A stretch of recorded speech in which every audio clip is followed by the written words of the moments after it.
Since its release in 1988, My Neighbor Totoro has captivated audiences around the world, with its title character Totoro appearing everywhere in the form of toys, furniture, and also becoming the mascot for Studio Ghibli. To many people, it is a light-hearted children's movie with cute characters set in a benign world free of evil and full of laughter.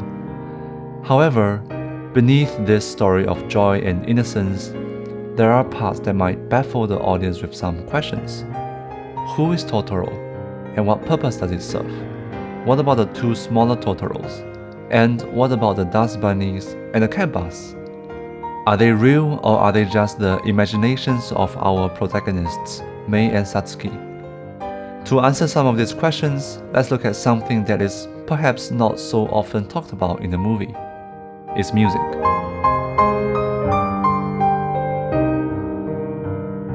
The soundtrack to My Neighbor Totoro was composed by Joe Hisaishi, who has been a long-term collaborator with the director Hayao Miyazaki and has written music for many other iconic Studio Ghibli films. When working together on the music for Totoro, one of the first tunes that got conceptualized was the main theme, heard in full at the end of the movie, most well known for its joyful refrain.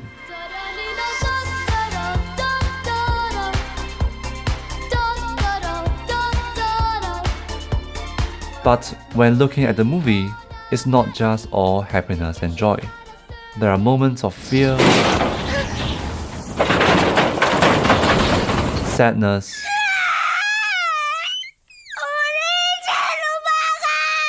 and despair.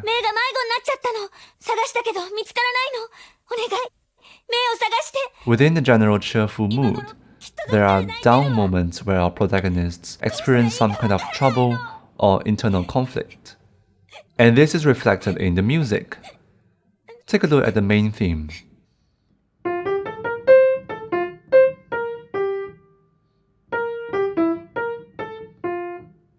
On the surface, it seems like a light-hearted tune based on simple triads and some playful syncopations. If we were to harmonize this in the most straightforward way, it might sound something like this.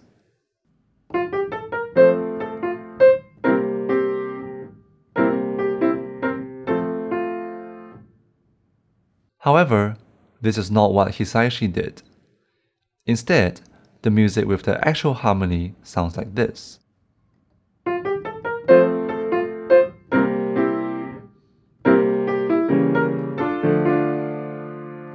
Instead of going back to chord 1, the phrase goes through a chromatic chord and ends on a deceptive cadence on chord 6, giving the music a twist towards a slightly darker color. Similar unexpected harmonic shifts are present throughout the song, giving it a kind of harmonic complexity beneath the rather innocent melodic line.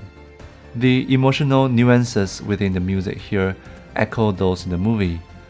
One cannot be joyful all the time, as our lives are always filled with ups and downs, and with every laughter comes tears.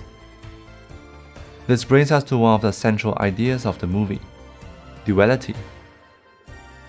Just like how there is duality in emotions, there is also duality in the world our protagonists live in. All of the fantasy characters in the movie, the Totoros, the dust bunnies, and the cat bars, are only seen by Mei and Satsuki, as it is hinted at various points that only children can see them.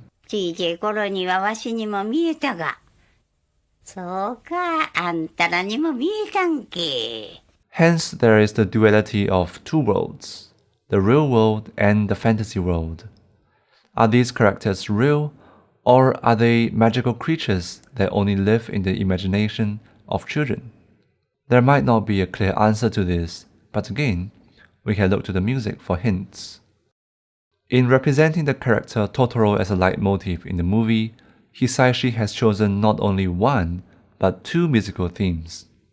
The first one is based on the refrain of My Neighbor Totoro, which we've just heard. The second one is a curious and somewhat mysterious theme. While the first theme is easily recognizable and something that people can easily remember, there is something peculiar about the second theme, as it is not a typical one that you can sing to. Instead of building on phrases of melodic lines, is based on repetitive cells of short musical ideas. This is a nod to minimalism, a style championed by composers such as Terry Riley and Steve Reich, from whom Hisaishi drew influences in a lot of his music. While there are other parts of the soundtrack with minimalist influences, the second Totoro theme is probably the most substantial one. And so, here we have two contrasting themes representing one character, Totoro. One that is melodious and familiar to most due to its similarity in style to popular music, and another that is more abstract in structure and feels more otherworldly. The choice of doing so perhaps tells us that Totoro can exist in two realms, both in the real world and in the fantasy world. Rather than debating whether Totoro is real, we can accept the fact that it embodies the duality and can exist in parallel worlds. This kind of parallelism is also hinted at in the music itself. Take the second Totoro theme, for example. The use of constant parallel fourths seems to further bring across the concept of parallel worlds. The idea of parallel movements in the music leads us to another major musical theme in the movie, also known as Path of the Wind. This is a theme associated with the camphor tree and, by extension, nature.